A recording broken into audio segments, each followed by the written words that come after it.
that subtle distinction between having a secret and deceiving someone is an important distinction, I think. Hi, I'm Angel. Thanks for stopping by. I think a lot about deception and truth and honesty and secrets. I this year wrote my first real book called 47 Truths. It's a book of philosophy, really, about truth and a little bit of autobiography.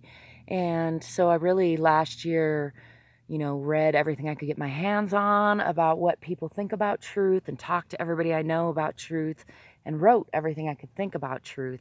And in so doing, I really got clear that secrets can be juicy, secrets can be neat to have, but dishonesty, deliberate deceitfulness kind of holds back evolution, I think, of individuals, of society, of life itself in a way. And yet you can't hold back evolution, right? So, um, but I think a lot about how there's kind of different levels, let's say, different dishonesty and deceit feels differently in different contexts. So, um, you know, being dishonest to the government, for example, feels less critical to me than being dishonest to a lover, which feels like one of the most critical things there is. And being dishonest to our parents, I think that's something that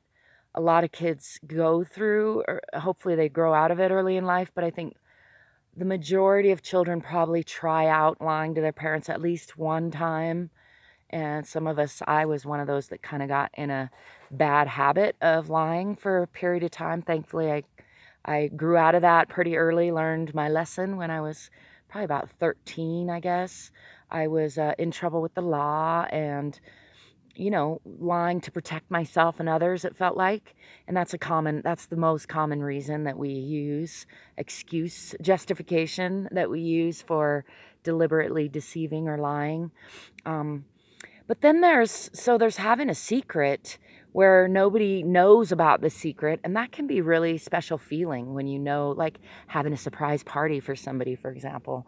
Um, it's helpful if at least one other person knows the secret. I think having a secret all by yourself has a certain weight to it. And all this is just to say I don't have the answers. I don't know that there is an answer. I don't think there's one right answer, one way to navigate honesty and deceit and secrets and all those things. But I do think it's a topic that we should talk about more in society, is why I'm bringing it up.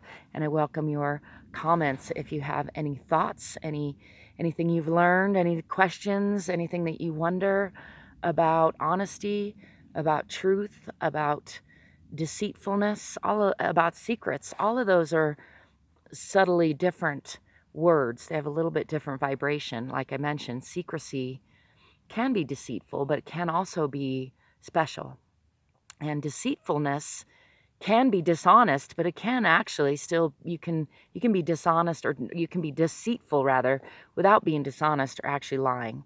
And you could you can lie without meaning to be dishonest or deceitful rather, either because you don't know, or which again I put that on the fence. I don't know if we call it a lie when you tell an untruth but you think it's the truth, but that does happen quite often, and can be either deceitful, as in it misleads somebody, or feel dishonest, as in somebody's like, that's not true.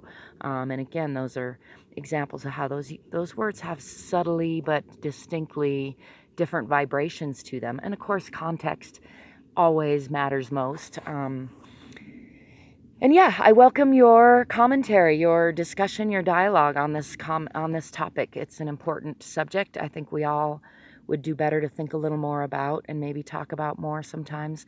I do think that the idea that you would deceive somebody intentionally for their own good, or to protect them from the truth because they're not able to handle the truth, which is another very common rationale that we humans use for being deceitful or dishonest intentionally. I kind of think that's BS.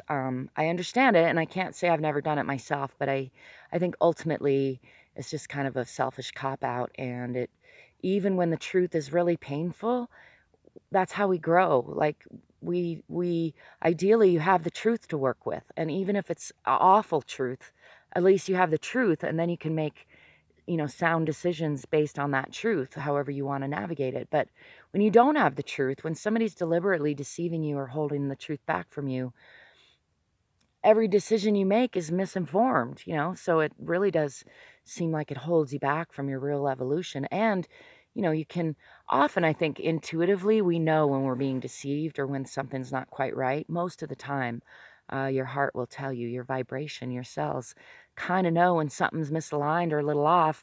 And that feeling of misalignment, when somebody tells you something's true and you want to believe something's true, but in your gut and your heart you feel like something's not right, that's the stuff that causes stress and ulcers and all kinds of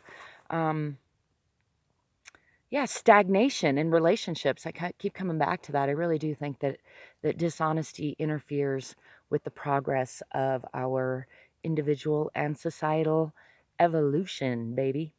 That's my 2 cents. I'd love to know your thoughts on any of that. As always, you can find lots of ways to support me and other ways to connect with me in the description below.